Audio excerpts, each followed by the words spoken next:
시간이 되었으므로 다 같이 찬양으로 예배를 시작하도록 하겠습니다. 찬송가 430장입니다. 찬송가 430장 주와 같이 기가는 것 다 같이 찬양 드리겠습니다. 찬송가 430장입니다.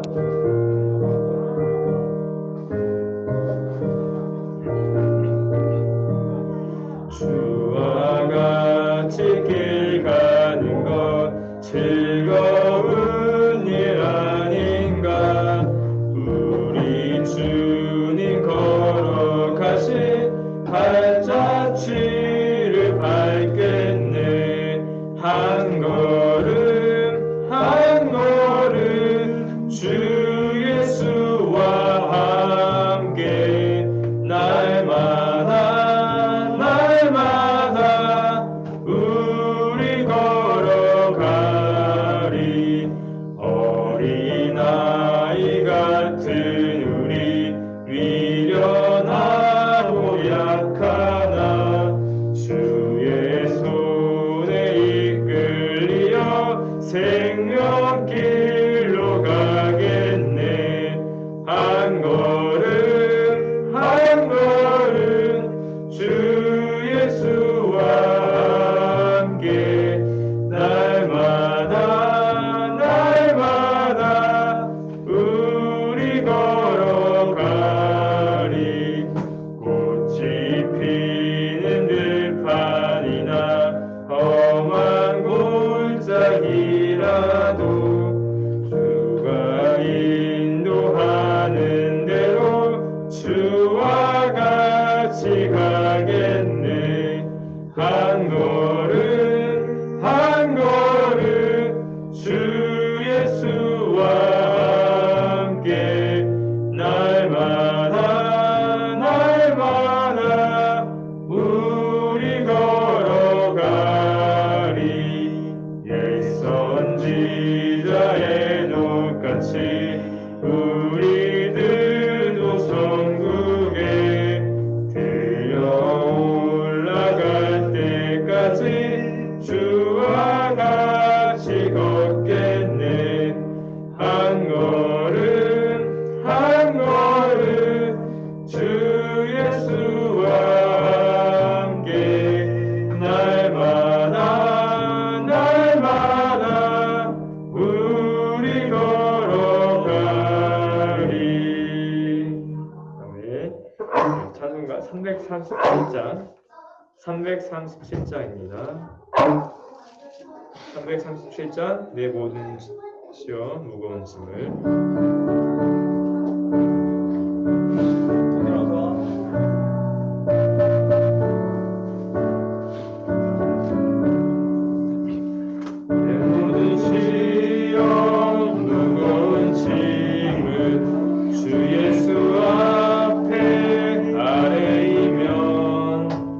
근심이 쌓인 날 돌아보사 내 걱정 모두 맡으시네. 무거운 짐을 나 홀로 지고 견디다 못해 쓰러질 때 불쌍히 여겨 구원해 주리. 은혜의 주님 오직 예수. 내 모든 괴로움 당신의 환난 주 예수 앞에 아뢰이면 주께서 친히 날 구해 주사 넓으신 사랑 베푸시네. 무거운 짐을 나 홀로 지고 견디다 못해 쓰러질 때 불쌍히 여겨 구원해 주리. 은혜의 주님 모든 예수.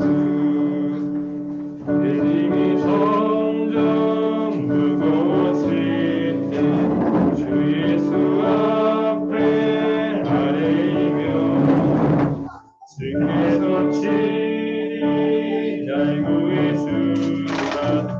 내 대신 짐을 거두시네 무거운 짐을 나르시고 견디다 못해 쓰러질 때 불쌍히 여겨 구원해 주리 은혜의 주님 오직 예수 마음의 시험 무거운 짐 주 예수 앞에 아뢰이며 예수는 나의 능력이 되사 세상을 이길 힘주시네 무거운 짐을 나홀로 지고 견디다 못해 쓰러질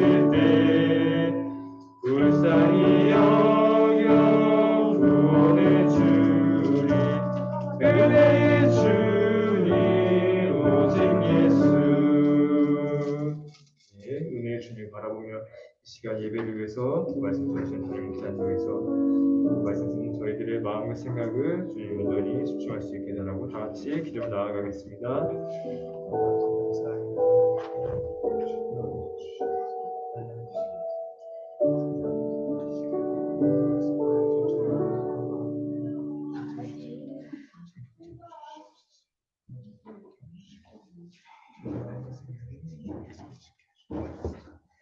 어머, 사이먼이니? 뭐야?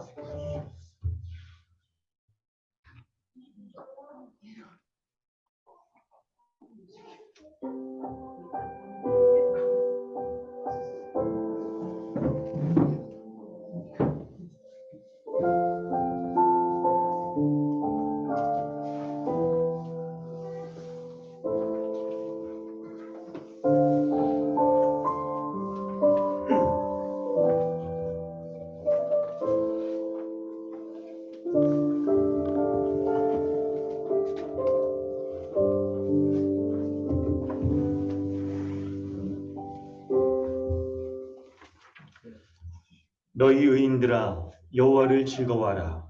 찬송은 정직한 자들의 마땅히 할 바니라. 아멘. 사랑과 은혜가 풍성하신 하나님 아버지, 거룩한 주일을 구별하여 하나님 앞에 예배할 수 있도록 은혜 베풀어 주신 하나님 감사드립니다.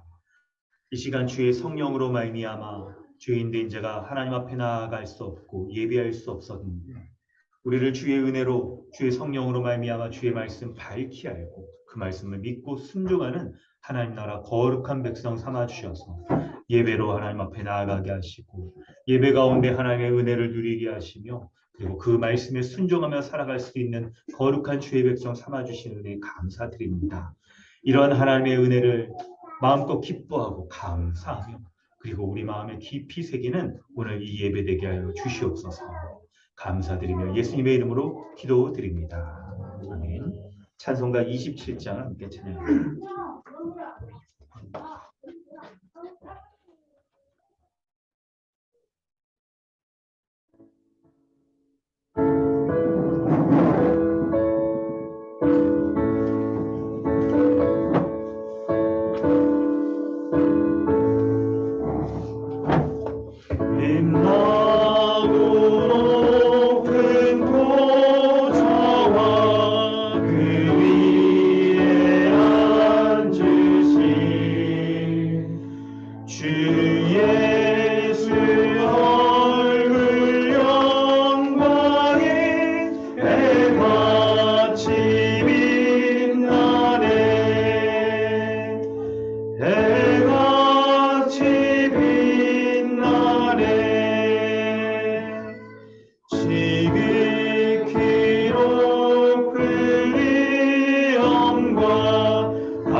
영주를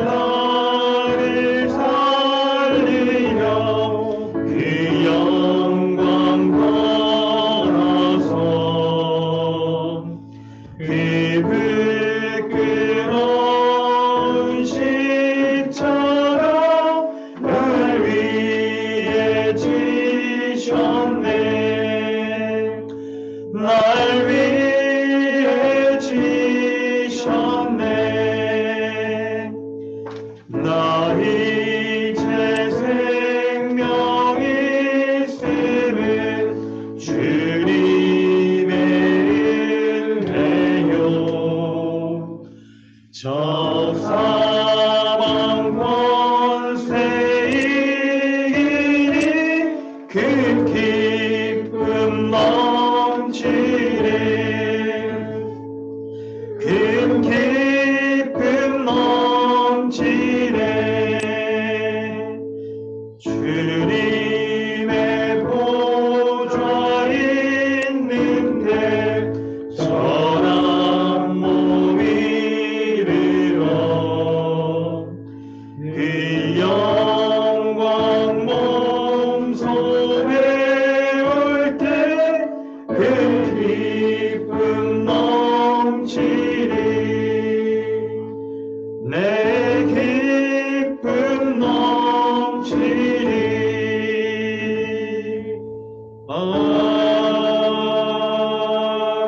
아멘.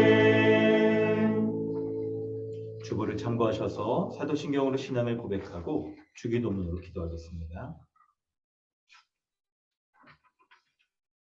나는 전능하신 아버지 하나님 천지의 창조주를 믿습니다. 나는 그의 유일하신 아들 우리 주 예수 그리스도를 믿습니다.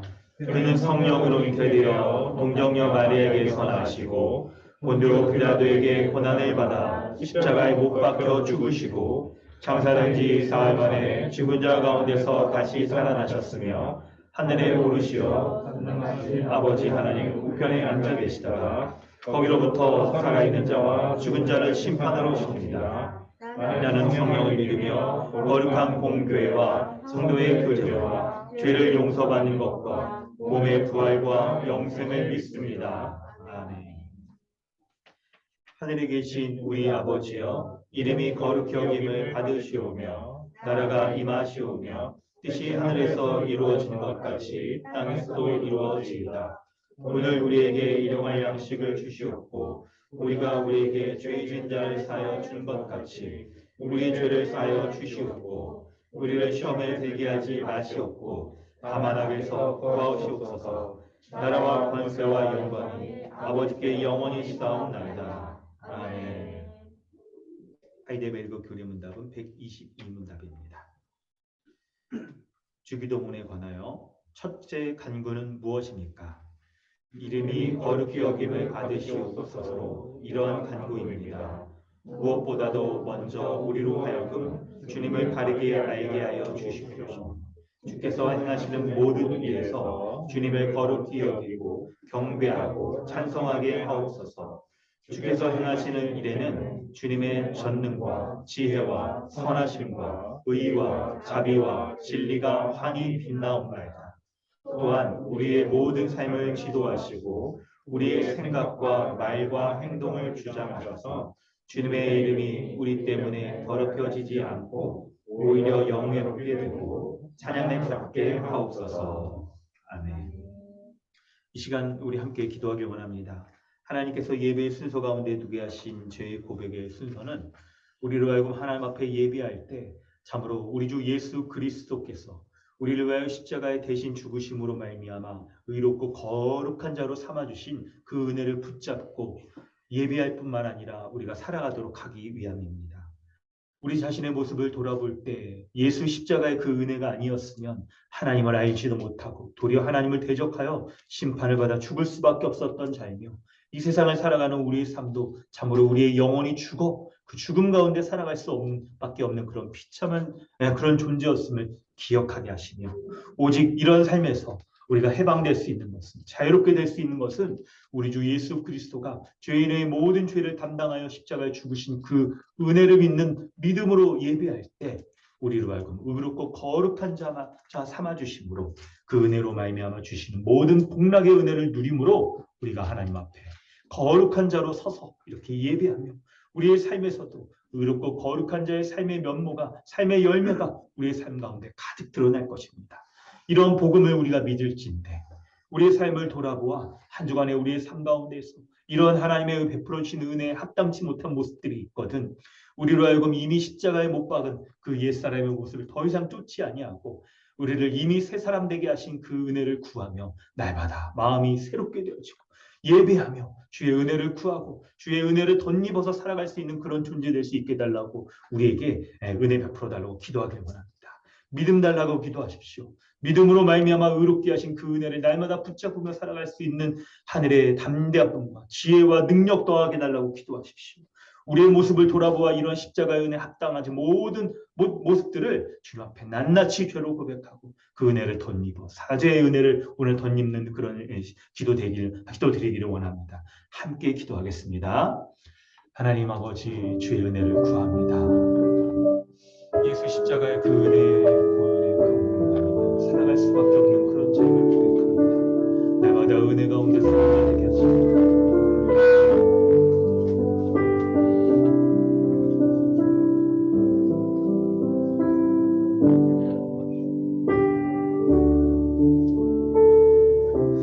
주님, 그런 은혜만 구하며 살아가는 자들이 되어주시고 그런 은혜를 구하며 주님 앞에 도와주시옵소서.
하나님 아버지, 주님의 은혜에 감사드립니다. 우리 주 예수 그리스도 십자가에 우리의 모든 죄를 대신하여 죽으시며 우리가 당했어야 될 그 형벌을 대신 당하여 우리로 하여금 하나님 앞에 의롭고 거룩한 자로 설 수 있게 은혜 베풀어 주신 이 은혜의 길을 우리에게 열어주신 주님 감사드립니다.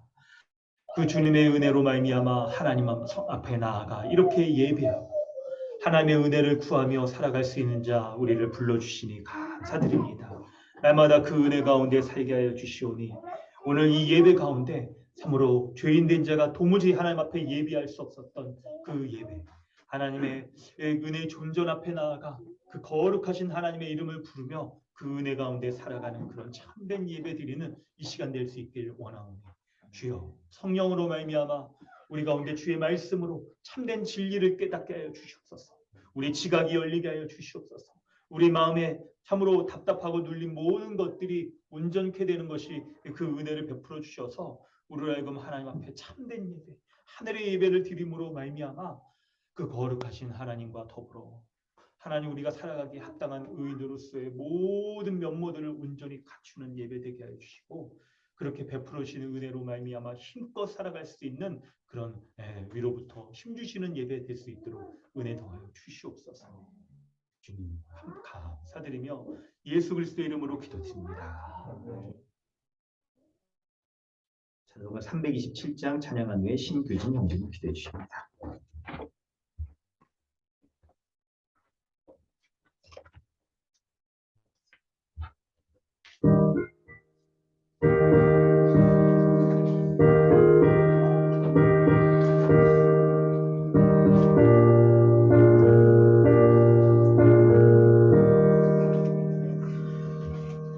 주님 주실 화평 믿음 얻기 위해 너는 정성껏 기도했나. 주의 제단 앞에 모두 바치기 전 복을 받을 줄 생각 마라.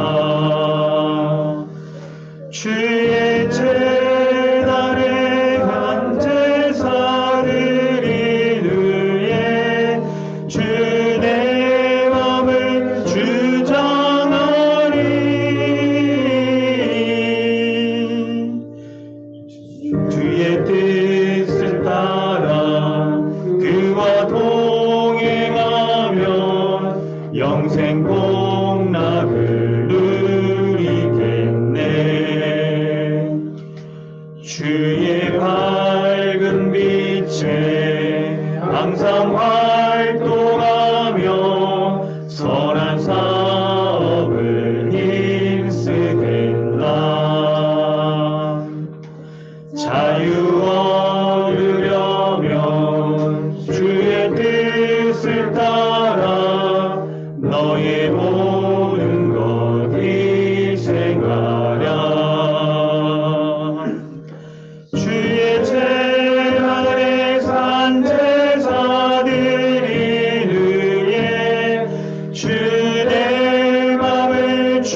복남을 누리겠네.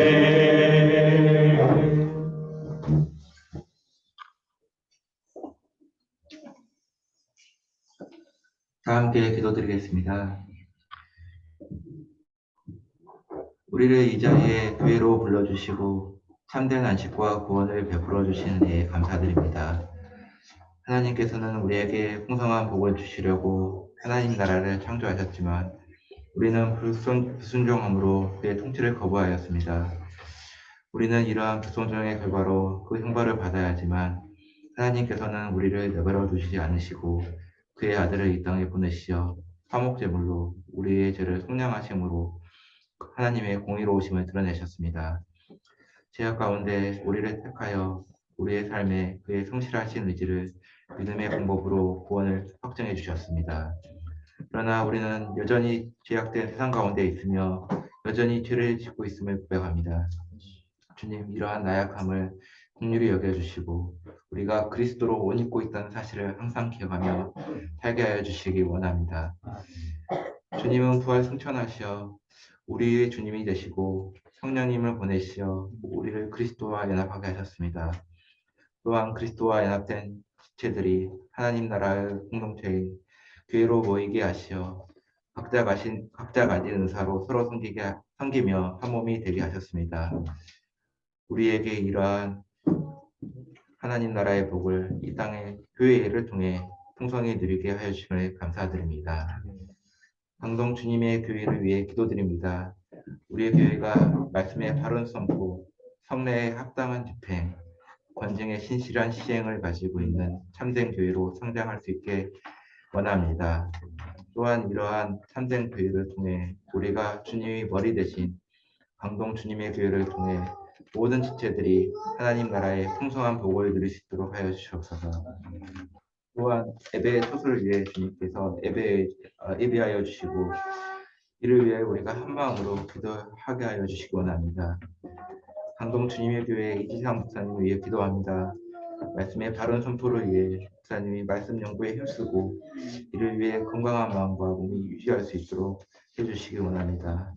또한 우리 교회가 참된 교회로 잘 성장하기 위해서 사역하시는 모든 사역자에게도 그들의 삶에 부족함이 없도록 은혜를 채워주시고 이 자리에 모인 모든 성도들은 선포되어야 되는 하나님 말씀으로 모든 삶이 하나님의 은혜로 충만하게 하여 주시기 원합니다. 우리 교회 아이들을 위해 기도드립니다. 우리 아이들이 이러한 참된 교회를 잘 이어갈 수 있도록 말씀으로 양육하게 하시고 또한 이 아이들이 말씀으로 잘 자라서 하나님 나라의 축복의 성도가 되어 하나님의 일에 참여하는 그 은혜를 누리게 하여 주시기 원합니다. 이제 세워질 정회원을 통해 말씀 양육 성효가 더욱 풍성한 참된 교회로 되길 기도합니다.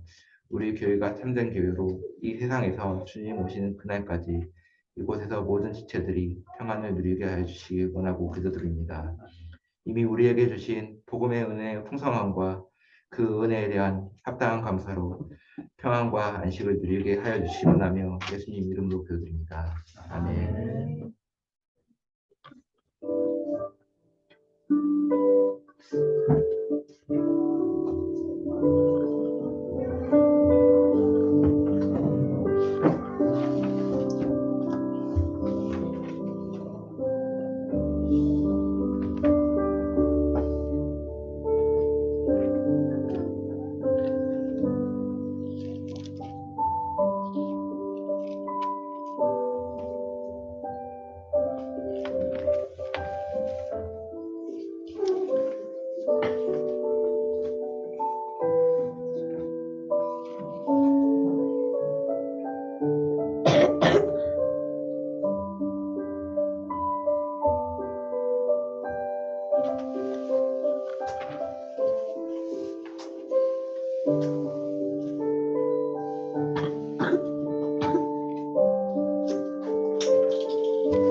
하나님께서 오늘 우리에게 주신 은혜의 말씀은 누가복음 9장 18절로 27절까지 말씀입니다. 누가복음 9장 18절로 27절입니다.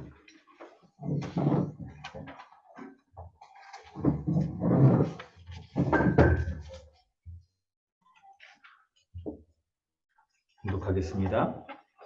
예수께서 따로 기도하실 때 제자들이 주와 함께 있더니 물어 이르시되 우리가 나를 누구라고 하느냐? 대답하여 이르되 세례 요한이라 하고 더러는 엘리야라 더러는 옛 선지자 중에 한 사람이 살아났다 하나이다. 예수께서 이르시되 너희는 나를 누구라 하느냐? 베드로가 대답하여 이르시되 하나님의 그리스도시니이다 하니 경고하사 이 말을 아무에게도 이르지 말라 명하시고 이르시되 인자가 많은 고난을 받고 장로들과 대제사장들과 서기관들에게 버림바 되어 죽임을 당하고 제3일에 살아나야 하리라 하시고 또 무리에게 이르시되 아무든지 나를 따라오려거든 자기를 부인하고 날마다 제 십자가를 지고 나를 따를 것이니라. 누구든지 제 목숨을 구원하고자 하면 잃을 것이요 누구든지 나를 위하여 제 목숨을 잃으면 구원하리라. 사람이 만일 온 천하를 얻고도 자기를 잃든지 빼앗기든지 하면 무엇이 유익하리요? 누구든지 나와 내 말을 부끄러워하면 인자도 자기와 아버지의 거룩한 천사들의 영광으로 올 때에 그 사람을 부끄러워하리라. 내가 참으로 너에게 이르노니 여기 서 있는 사람 중에 죽기 전에 하나님의 나라를 볼 자들도 있느니라. 아멘. 할렐루야. 반갑습니다. 오늘도 예배 가운데 나오신 모든 성도 여러분 환영합니다. 우리 좌우에 계신 분, 앞뒤에 계신 분들하고 인사하도록 하겠습니다. 안녕하세요. 반갑습니다. 안녕하세요. 네, 반갑습니다. 네, 오늘 우리 누가복음 9장 18절로 27절 말씀 우리가 함께 좀 살펴보려고 합니다.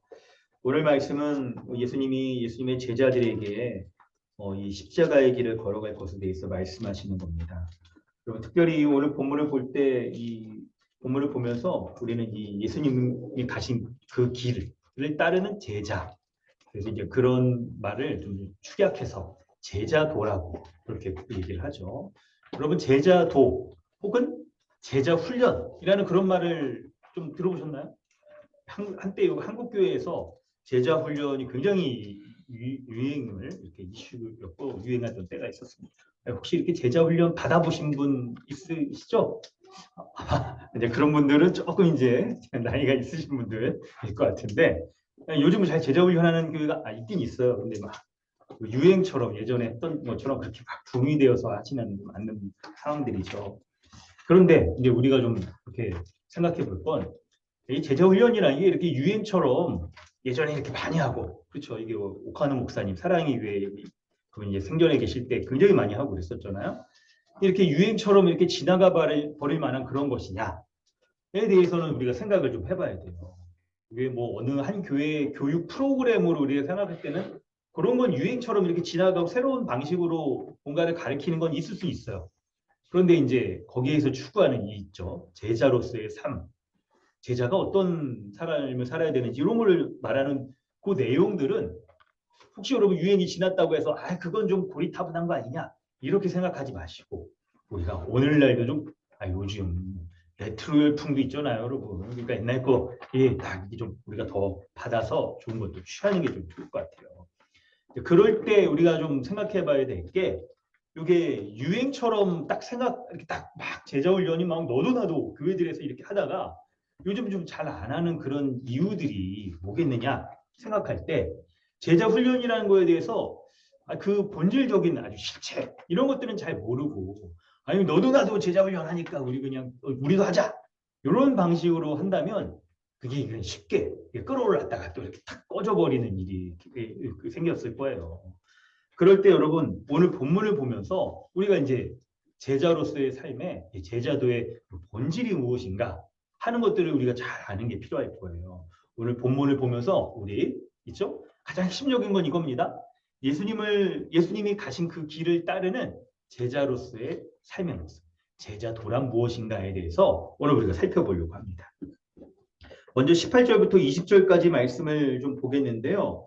예수님과 제자들이 대화를 나누는 모습이 여러분 본문에 이제 기록이 되어 있는데 이 대화가 여러분 굉장히 중요합니다. 성경에 이렇게 이야기체 본문에서는 대화로서 서로 아주 중요한 요 메인 아이디어잖아요. 이런 본문의 핵심적인 메시지 이런 것들을 드러내기 위해서 대화를 하는 거예요. 그럴 때 예수님이 제자들과 함께 있을 때 예수님이 있죠? 18절에 보니까 무리가 나를 누구라고 하느냐? 무리가 나를 누구라고 하느냐? 이렇게 물어보십니다. 여러분 여기에서 이제 무리는 예수님과 예수님의 제자들이 이제 아주 핵심적인 12명 제자들을 가리키고 그리고 이제 그 외에 사람들이 예수님을 수많은 무리들이 예수님을 따르는 거예요. 그래서 이게 따르는 겁니다. 그럴 때 이 무리들을 향하여서 예수님이 누구라고 그들이 여기고 지금 따르고 있느냐 하는 것을 예수님이 물어보시는 거예요. 그럴 때 사람들이 19절에 세례 요한이라고 하는 사람도 있어요. 엘리야라 하는 사람도 있고 옛 선지자 중에 한 사람이 지금 살아난 거다라는 그런 사람들도 있는 거예요. 무리들 가운데. 그리고 나서 여러분 예수님께서 너희는 나를 누구라고 하느냐라고 20절에 말씀하시죠. 그때 이제 베드로가 제자 중에 이제 딱 대표격이었던 베드로가 여러분 여기 밑줄 보세요. 오늘 여러분 우리 어린이들도 밑줄 보세요. 20절에 여기 밑줄 보세요. 하나님의 그리스도 신이다. 하나님의 그리스도. 베드로가 참된 신앙 고백을 이렇게 하는 거예요. 다른 고백을. 예수님이 하나님의 그리스도라고 이렇게 딱 분명하게 말을 하는 겁니다. 그럴 때 여러분 이제 우리 이 생각을 가져야 될 거예요. 아니 예수님이 베드로에게 곧바로 너는 나를 누구라고 하느냐? 제자들 12명의 제자들 너희는 나를 누구로 여기느냐라고 물어봤어도 될 겁니다. 근데 굳이 무리들이 뭐라고 부르는지를 물어보신 이후에 너희는 나를 누구라냐고 물어봤을 때에는 뭔가 이유가 있을 거예요. 이유가 바로 여러분 그렇게 질문하신 이유는 제자들이 정말 예수님이 누군지를 바로 알고 지금 따르고 있는 것이냐라는 것에 대한 그것을 확인하려고 하시는 거예요.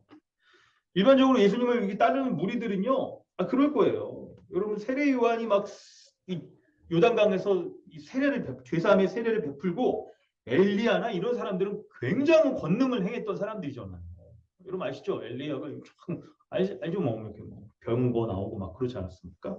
그래서 예수님에게 각각 사람들이 19절에 이 세례 요한이다, 뭐 엘리야다라고 말하는 것은 자신들이 예수님에게 바라는 바 그런 것들을 딱 투영해서 그런 예수님을 기대하고 예수님에게 그런 것들을 바라고 했었던 모습이라고 우리가 봐도 괜찮을 거예요. 있죠? 신앙생활할 때 우리가 그러니까 예수님에게 뭔가 바라는 거, 예수님 이렇게 해주길 바라는 거, 그리고 예수님이 나에게는 이런 분입니다. 라고 여기는 있잖아요. 마음에 큰 감동이 되었다거나 하는 거, 그런 것들만 쫓으려고 하는 모습이라고 봐도 될 거예요.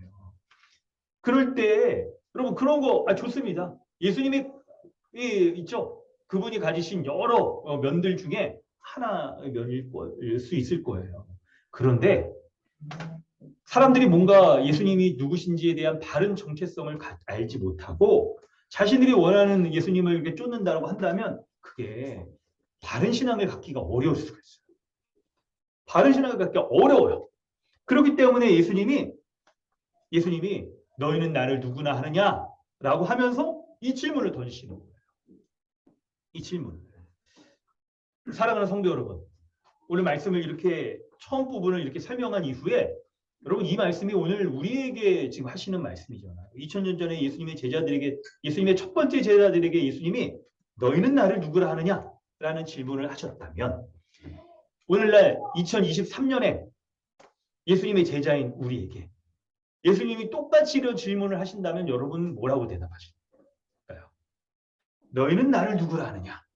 이 질문을 여러분 우리에게 똑같이 이렇게 딱 하신다고 한다면 여러분 우리는 뭐라고 대답할 수 있겠습니까? 여러분 잠깐 한번 스스로 한번 생각해 보실래요?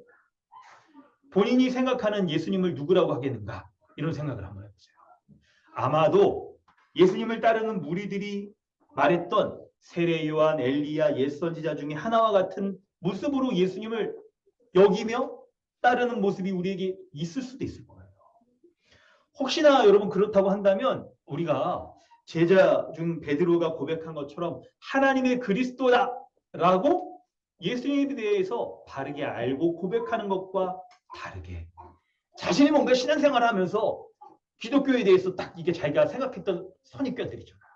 이런 것들을 가지고 계속 그걸 고수하고 그걸 확인하기 위해서 신앙생활을 하는 것일 수도 있어요. 아니면 이제 우리가 어릴 때 그런 이제 선입견들은 대부분 이제 어릴 때 우리가 딱 뭐 이렇게 접했던 기독교 문화나 교회 생활했던 것이 그런 모습일 텐데 그런 것들이 강하게 우리에게 각인되어서 그런 모습만을 우리가 이제 딱 확인하려고만 하고 그거 외에 다른 것들은 우리가 받아들이지 않으려는 그런 모습이 있을 수도 있을 거예요. 혹은 교회 밖에 우리가 갖고 있는 일반적인 우리의 생각들 있잖아요. 기독교라면 이래야지. 교회 이런 모습 아니야? 라는 것들 때문에 우리가 교회 생활이란 이런 거다. 교회는 이런 거다. 예수님은 이런 거다라는 우리의 생각들이 딱 확고하게 이렇게 자리 잡고 있어서 그런 모습을 가지고 예수님을 따르려는 모습도 있을 거예요. 여러분 그렇습니다. 그렇다고 한다면 여러분에게 이제 예수님이 질문하시는 거예요. 예수님께서 이르시되 너희는 나를 누구라고 하느냐? 베드로가 대답한 것처럼 여러분은 예수님께 뭐라고 대답하시겠습니까? 오늘 이 말씀을 통해 여러분 이 대답을 분명히 하실 수 있어야 됩니다. 베드로가 고백한 것처럼 하나님의 그리스도 신이다 라는 참된 고백을 할 수 있는 우리 강동 주님의 교회 되어지기를 주님의 이름으로 축원합니다. 이런 고백하시길 바랍니다. 예수님이 하나님의 그리스도다라고 이렇게 딱 베드로가 고백했을 때 예수님이 딱 그에 대한 이 바른 고백을 했는데 여러분 이 말이 무슨 말인지 여러분 이제 설명을 해보도록 하겠습니다. 우리 어린이 친구들 너무 잘 적고 있죠. 지금 이 설명을 이제 핵심적인 개념에 대해서 설명을 할 거예요. 지금 잘 이제 적어보세요. 여러분 예수님이 누구냐라고 할 때 본문에서는 하나님의 그리스도신이라고 이렇게 설명을 하고 있어요. 하나님의 그리스도다. 그리스도라는 말이 무슨 말인지를 알아야 될 텐데 그리스도는 기름 부음 받은 자라는 뜻이에요. 하나님의 기름 부음 받은 자라는 뜻이죠. 하나님의 그리스도다라는 말은 하나님의 기름 부음 받은 자라는 뜻이에요. 여러분 적으세요 지금. 지금 적으세요? 적으세요 지금. 적으세요. 하나님의 그리스도시다. 하나님의 기름 부음 받은 자라는 뜻인데 그럼 그 의미는 뭐냐?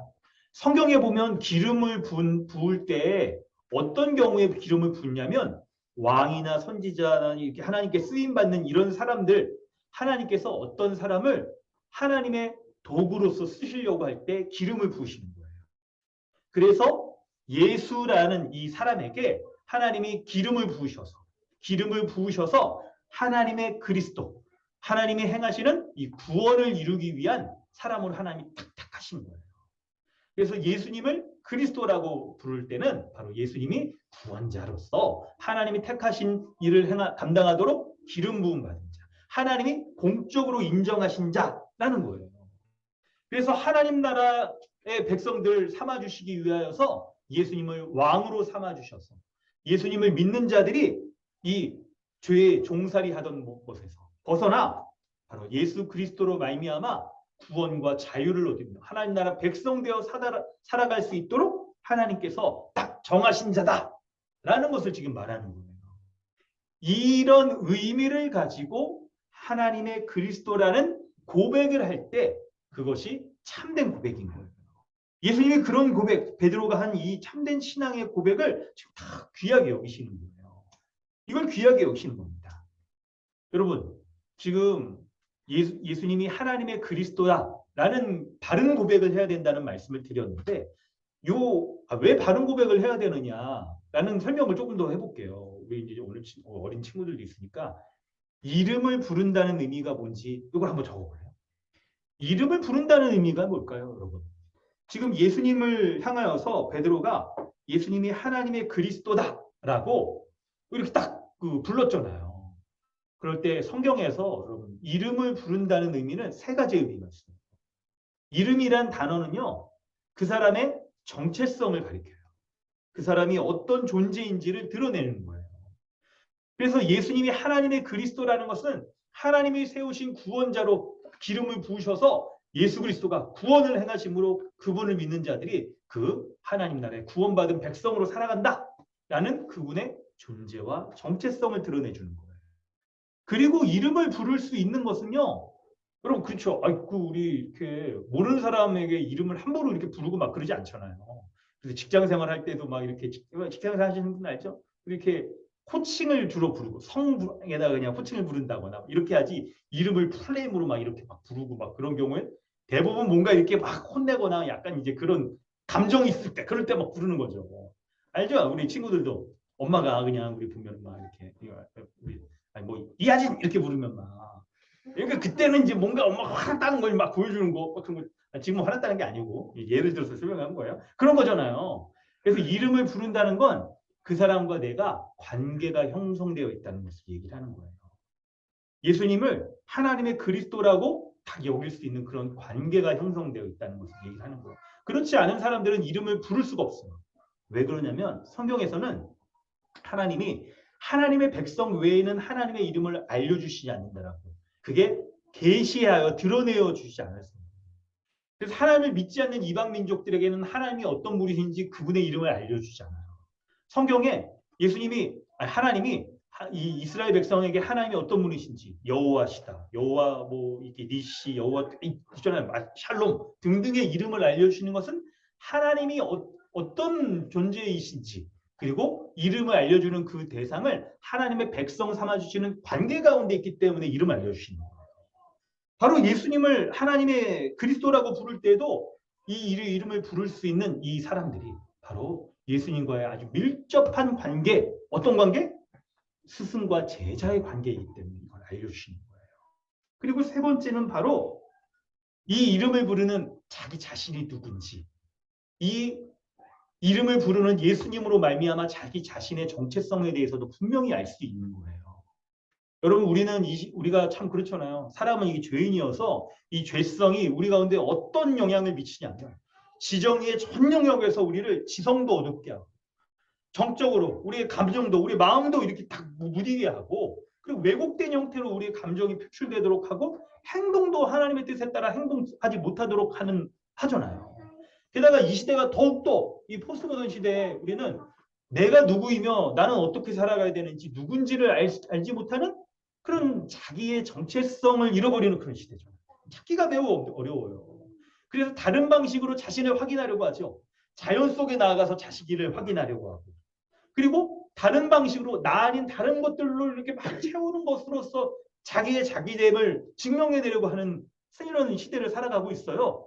그런데 이런 시대 가운데 내가 누군지를 바로 알 수 있는 것은 죄인된 자는 여러분 그게 불가능해요. 죄로 말미암아 우리에게 온전한 이 정체성을 찾기가 굉장히 어려운 거예요. 우리는 굉장히 죄로 말미암아 왜곡되어 있는 파편들만 남아 있었어요. 이럴 때 스스로가 누군지를 바로 알 수 있는 길은 바로 참 진리이신 하나님 그분의 이름을 바르게 부르는 그 관계 가운데 들어가는 사람들만이 자신이 누구인지를 알 수가 있는 거예요.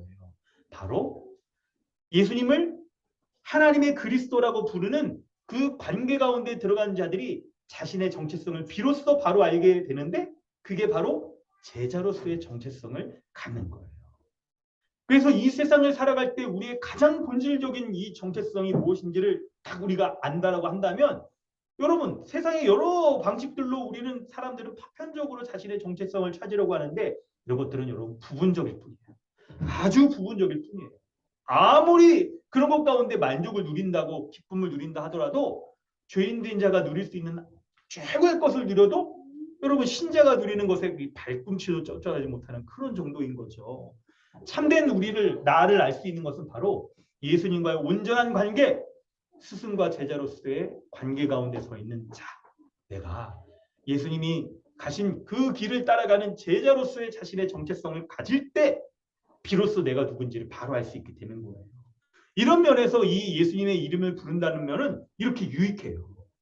여러분 이 말씀을 가지고 이제 우리 스스로를 좀 이렇게 돌아볼 때 여러분 예수님에 대한 바른 신앙의 고백을 한다는 것은 예수님이 누구신지를 알고 예수님과 관계하는 우리의 관계 가운데 내가 누구인지를 바로 알게 해주는데 그렇기 때문에 우리로 하여금 참된 신앙생활이 무엇인지를 알게 해주는 것으로 인해서 이 세상을 살아가는 우리의 삶 가운데 거짓된 신앙 고백이 무엇인지 거짓된 신앙의 모습이 무엇인지를 분별할 수 있게 해줘요. 그걸 알 수 있게 해줘요. 그래서 예수님을 주와 그리스도로 고백하는 바른 고백이 있을 때 이 세상을 살아가는 우리의 삶도 온전함을 우리가 가질 수 있게 되는데, 근데 만약에 여러분 있죠. 무리들이 예수님을 다른 방식으로 부르며 쫓아갔던 것처럼 우리도 예수님을 온전한 그분의 이름을 부르지 못하고 알지 못하고 부르지 못한 채 이렇게 신앙생활을 한다고 한다면 우리의 삶도 굉장히 여러분 이렇게 어그러지는 그런 모습들이 많이 드러날 거예요. 그럴 때 여러분 예수님을 누구라고 불러야 됩니다. 하나님의 그리스도라고 부르는 겁니다. 바르게 예수님에 대한 이름을 바르게 부르고 바르게 알고 부르고 그리고 하나님의 그리스도와의 온전한 관계 가운데 우리가 살아가는 것. 그것이 이 세상을 살아가는 우리의 삶에 매우 큰 영향을 미쳐요. 예를 들어 설명을 해보면 여러분 우리가 지금 이렇게 코로나 시대를 아직도 이렇게 지나고 있습니다. 그렇죠, 여러분. 코로나 이거 빨리 좀 끝났으면 좋겠는데 아예 뭐 계속 그러죠. 이제 겨울 되면 다시 좀 재유행한다고 막 그렇게까지도 하고 그렇습니다. 그럴 때 코로나 시대를 볼 때 지나면서 우리의 삶에 이 코로나가 좀 어떤 영향을 미치는가를 여러분 돌아보면서 신앙적인 우리의 영향은 뭔가 좀 살피려고 하는데 참 코로나 시대 가운데 교회가 어떤 분 조사에 의하면 막 이렇게 막 굉장히 많은 교회가 문 닫았다. 이렇게 수치가 약간 이게 서로 좀 다르긴 하지만 굉장히 많은 교회가 문 닫았다라고 하면서 신자들이 삶에 막 영향을 많이 받고 있는 거예요. 그럴 때 여러분 좀 생각을 해보면 우리 다 그렇죠, 공감하고 있는 부분일 텐데 코로나로 인해서 우리가 변화를 겪는 그런 모습들이 외형적으로 내면적으로 이 두 가지 면들을 좀 생각해 보려고 하는데 외형적으로는 우리가 이 사람들과 있죠 사회적 거리두기 이런 것들 때문에 사람들과의 접촉을 피하고 그러면서 어떻게 됩니까? 이제 자기 딱 있잖아요. 틀 안에서 가정에서 많이 보내고 사람들과 이게 교제도 굉장히 적고 하게 되고 또 그러다 보니까 이 예배하며 신앙하는 이상생활하는 모습도 굉장히 이제 가정에서 줌으로 이렇게 딱 하는 모습들이 이게 알게 모르게 영향을 많이 미치고 있어요. 그래서 지금 코로나가 어느 정도 이게 딱 끝나가는 상황에서도 대면으로 모여서 우리 뭐 예배하자, 수련회도 하자 이럴 때도 이 말하는 사람도 약간 이게 괜찮을까 하는 막 어려움도 갖게 되면서 막 우리가 모이고 있잖아요. 이럴 때 우리의 삶이 막 이런 모습들로 인하여서 코로나로 인하여서 단순하게 이게 그 위생적인 감염병에 대한 그런 면들뿐만 아니라 우리의 삶의 여러 면들에 영향을 미쳐요. 그럴 때 만약에 여러분 우리가 사람들과의 교제하지 않고 이 교회로 모여서 예배하는 이 예배 형태를 유지하지 못하고 집에서만 이렇게 딱 이렇게 혼자 이렇게 예배를 한다고 그런다면 우리의 삶이 또 우리의 신앙생활이 어떻게 영향을 미치는가라고 할 때 여러분 이런 면이 있고요. 굉장히 피상적인 그런 예배와 그 관계 가운데 우리가 살아갈 수밖에 없을 거예요. 그렇게 살아갈 수밖에. 그리고 이렇게 모여서 우리가 예배하고 이렇게 교제도 우리 교회는 좀 하려고 하죠. 이런 상황 가운데서도 코로나의 그 영향들로 인하여 우리가 이 피상적인 예배와 이 관계들이 알게 모르게 우리 곳곳에 막 이렇게 스며들어 있을 거란 말이에요. 이런 면들을 우리가 잘 발견하는 게 필요할 거예요. 잘 발견하는 게. 이걸 좀 몇 가지 좀 이렇게 살펴보려고 하는데요. 여러분, 지금 이제 말하는 바는 이겁니다. 예수님이 제자들에게 너희는 나를 누구라 하느냐라고 그분의 다른 이름을 부르며 고백하는 것. 이게 바로 예수님이 여러분 지금 첫 번째 문단만 딱 지금 설명을 하는데 두 번째 문단에서 이런 바른 고백에 있는 사람들에게 나를 따르라. 실제로 그들의 삶의 액션을 취하는 것을 얘기를 하는 거예요. 그런데 그 전에 바로 예수님이 나를 따르라라고 처음부터 말씀하시지 않고 너희는 나를 누구냐고 하느냐, 누구라고 하느냐라는 이런 신앙 고백을 확인한 이후에 나를 따르라고 한 면이 굉장히 중요한 면이 있다는 거죠. 그게 바로 오늘 우리에게도 우리가 예수님을 누구라 하느냐, 예수님을 믿는 신자의 삶은 뭐냐, 신앙생활은 뭐고, 교회는 뭐고, 신자의 삶의 모습들이 무엇이냐에 대한 바른 고백, 바른 지식과 그 고백이 있은 이후에 우리의 삶도 얘기할 수 있을 거예요. 우리의 삶도. 그래서 여러분 이게 이제 우리 좀 이렇게 설명을 좀 이렇게 하려고 하는데요. 바른 신앙 고백이 굉장히 중요해요. 우리 삶에서는. 바른 신앙 고백이. 그리고 바른 신앙이 고백이 없을 때 우리가 요 거짓된 요 신앙생활을 좀 할 수 있는 요 가능성들이 막 생기는 거예요. 그런 신앙생활이. 다시 여러분 지금 더워가지고 지금 정신을 잘 차려야 되는데 그렇죠. 코로나로 인해서 여러분 그렇습니다. 다시 좀 설명을 해볼게요. 우리가 그 사회적 거리두기 이런 것들 때문에 집에 많이 머물고 가족들과 주로 이제 만나는 사람들은 가족들 외에 잘 없는 그런 상황 가운데 우리가 있었죠. 그래서 사람들과 밀집되는 것들을 피하려고 하고 대중 모임, 교회로 전체를 모이는 것들은 굉장히 우리가 사람들이 꺼린단 말이에요. 이거 외형적으로 이런 면들뿐만 아니라 우리 내적으로도 있죠. 사람들과 만나지 않으니까 도움도 있더라고요. 사람들하고 이게 접촉하여 생기는 감기 같은 거 잘 안 걸리고. 제가 원래 감기 엄청 잘 심하게 걸리는데 마스크 잘 쓰고 다녀서 그런지 감기를 진짜 감기 때문에 병원을 안 갔어요 지금 몇 년 동안. 그래서 평생 마스크 쓰고 다녀야겠다 막 이렇게 결심도 하고 그러는데 이런 것들은 좋을지 몰라도 사람들하고 만나지 않는 것들 때문에 우리 내적으로 있죠. 사람들이 우울증을 많이 겪게 되고 무기력함을 겪게 되는 흔히 코로나 블루라고 이렇게 부르는 그런 모습들이 사람들에게 나타날 때 대중적으로 사람들에게 많이 나타나잖아요. 그런데 이런 일반 사람들이 겪는 문제들을 우리는 신앙적으로 신앙인인 우리의 믿음 생활에도 그대로 이게 스며들어서 드러날 것이다 라는 생각을 여러분 할 수 있어야 돼요. 그래서 우리 신앙생활에 어떤 면에서 영향을 미치는가 이런 점들을 돌아볼 때 이런 점들이 바로 우리가 예수님을 바르게 알고 고백하고 있는가와 연결이 돼 있을 거예요. 여러분 우리의 신앙생활에 영향을 미치는 면은 우리가 자기 혼자 예배하고 가족 중심으로만 이렇게 모여서 예배하는 것으로 인하여서 우리는 굉장히 개인주의적인 그런 신앙의 형태들을 많이 띠고 있을 거예요. 지금 모여있는 우리 가운데도 이 모습이 코로나가 다 끝나고 막 그러지 않으니까 여전히 드러나 있을 거예요. 그리고 여러분 아마 분명하게도 코로나가 끝나서 마스크를 벗을 때에도 여러분 코로나 이후에 많은 사람들이 얘기하잖아요. 코로나로 인해서 생겨난 여러 것들을 우리가 완전히 이제 끊지 못하고 이전처럼 그렇게 돌아가지 못한다고 하는 것들이 코로나로 인하여 생기는 우리의 있죠? 가족 중심이나 개인 중심적인 그런 생활 패턴들이 코로나 끝난 이후에도 더욱 이게 완전히 끊지 못하고 계속 유지될 거라는 생각을 할 수 있어야 돼요. 우리 신앙생활에서도 이런 면들이 있을 수 있다는 생각들을 우리가 하는 게 필요한 거죠. 더욱더 중요한 건 내적으로 많은 사람들이 우울증이나 이 무기력함을 겪는 게 우리의 신앙생활에 영적인 침체기 가운데 빠져들 수 있는 가능성들을 우리에게 주는 그런 영향들을 우리가 그 점들을 돌아봐야 되는 거예요. 자기중심적인 신앙생활에 우리가 빠져있지는 않은지 영적으로 침체되어서 우리가 있죠. 신앙생활의 그런 활력들 이런 것들을 완전히 잃어버린 채 우리가 살아가고 있지는 않은지 이걸 돌아보는 게 필요한 거예요. 여러분 스스로를 좀 진단해서 볼 수 있도록 제가 몇 가지 이제 질문들을 좀 던져볼 거예요. 그 질문 가운데 여러분 한번 생각해 보실 바랍니다. 우리 여러분 있죠. 참된 믿음은 복음의 기초에서 여러분 기억나시죠? 지식동의 신뢰로 세 가지 요소로 이루어져 있어요.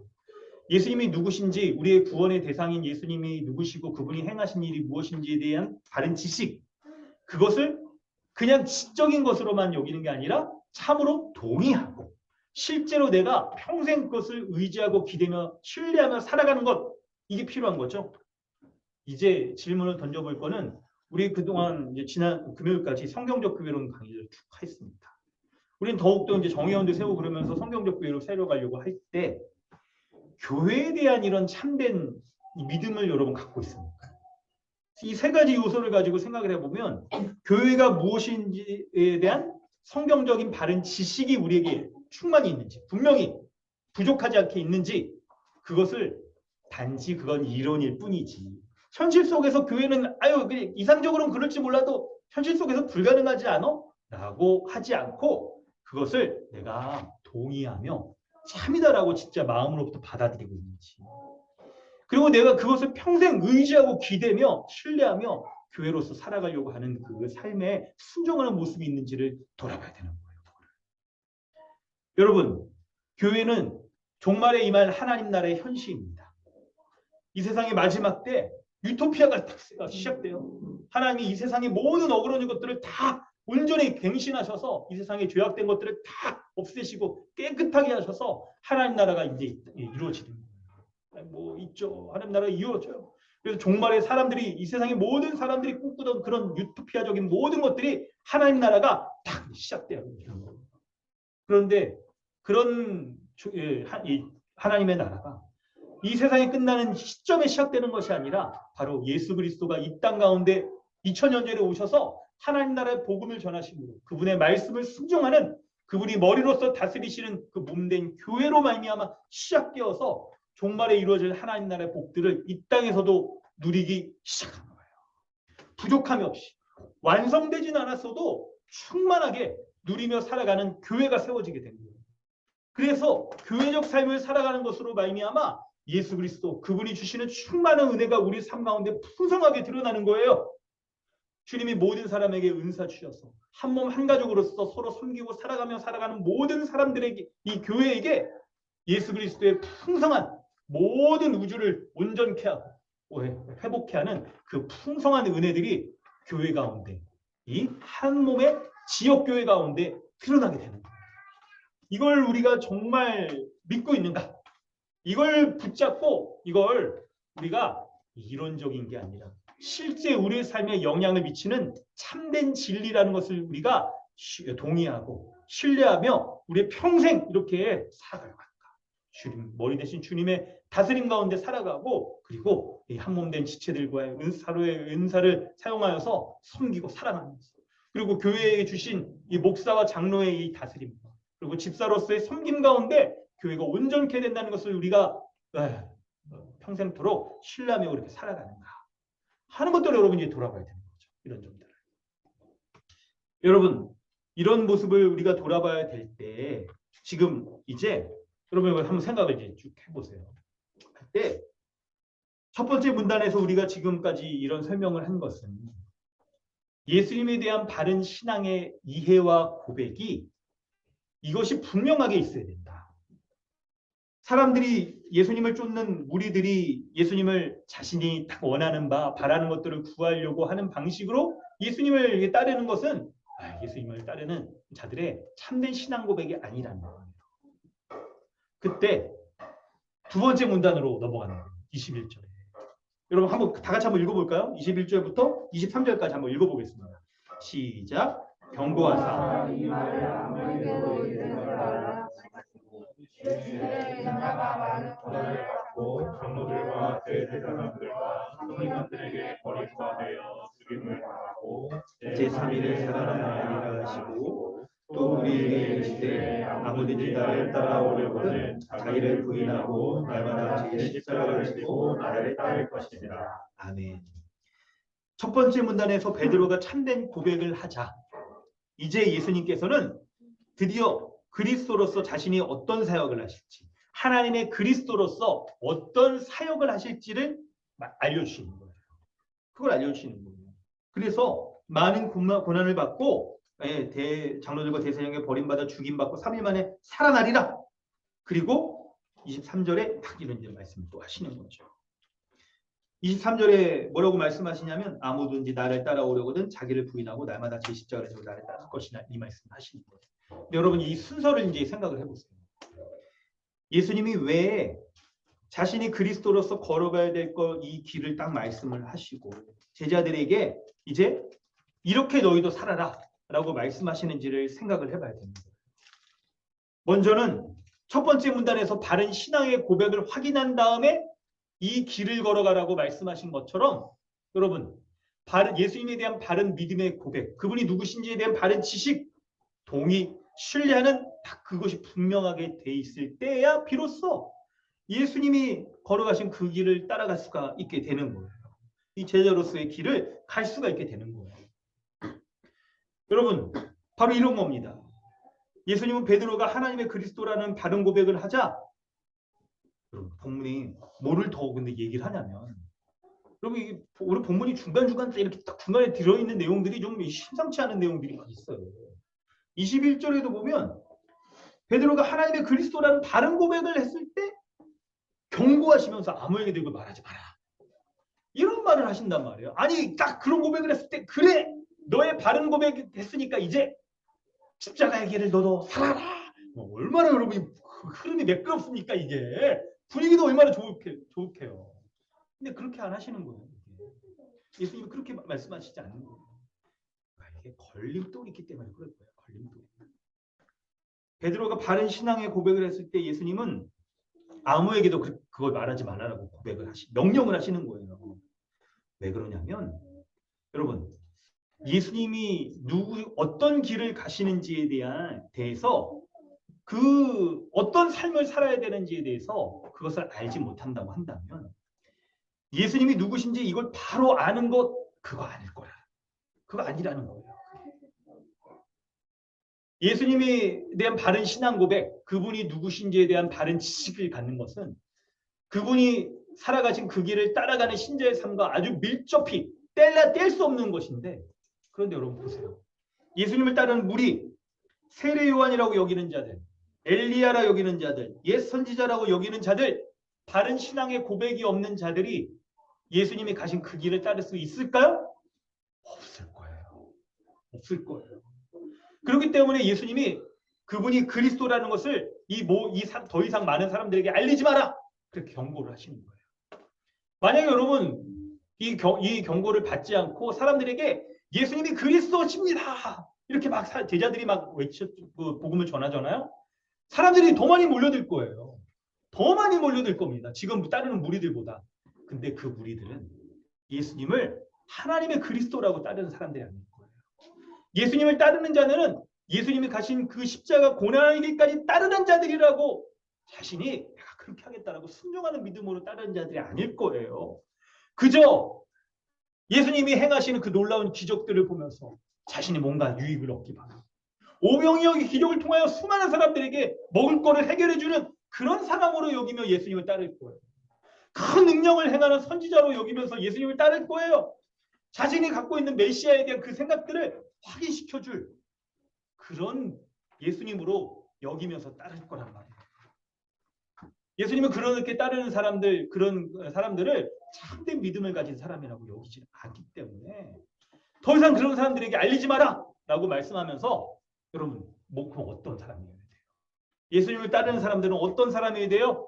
예수님에 대한 바른 신앙 고백을 하는 사람으로서 그 신앙 고백에 합당한 참된 삶의 증거들이 드러나는 사람들이 되는 거예요. 그 증거가 뭡니까? 바로 예수님이 가신 십자가의 길을 따르는 삶을 살아가는 거예요. 여러분 알고 계시죠? 제자는 스승이 가신 길을 따르는 자잖아요. 그래서 예수님이 정말 하나님의 그리스도다 라는 고백을 하며 따르는 제자라고 한다면 스승이신 예수 그리스도가 가신 이 십자가 고난의 길을 그도 따라가는 그 사람도 따라가는 자가 참된 제자인 거예요. 참된 제자로서의 삶인 거예요. 여러분 바로 그래서 제자도는 예수님이 가신 길을 그대로 따르는 길, 그래서 제자도라고 부르는 거예요. 제자도. 여러분 그래서 예수님이 참된 제자라고 한다면 우리가 예수님이 가신 그 십자가 고난의 길까지 걸어가는 자가 참된 제자인 거예요. 예수님이 이것을 분명하게 하시기 위하여서 예수님에 대한 바른 믿음의 고백, 참된 지식을 가지고 신앙 고백을 가지고 있는지를 확인하셨던 거고, 그리고 여타의 많은 사람들이 더 이상 참된 신앙의 고백이 없는 채 예수님을 따르는 것을 경계하셔서 알리지 말라고 하신 것이고, 오직 예수님에 대한 바른 고백과 함께 이 십자가의 길을 따르라고 이 명령을 하고 계시는 거예요. 이 명령을. 여러분 이 명령을 이제 받았을 때 오늘 말씀 설교하면서 처음 서두에 드렸던 그 질문을 여러분에게 다시 드리겠습니다. 여러분은 예수님을 누구라고 하십니까? 하나님의 그리스도라고 고백하십니까? 할렐루야. 여러분 고백하십니까? 아멘. 아멘입니다. 그 아멘의 고백이 참되다는 것을 여러분 보여주실 수 있어요. 만약에 우리의 고백이 지금 입술로는 아멘이라고 말하지만 사람들이 탁 여타의 무리들이 말하는 것처럼 참된 믿음의 고백이 없다고 한다면 예수님은 더 이상 말하지 마라. 설교 그만해야 될 것 같은데요. 그럴 거예요. 우리의 신앙의 고백이 참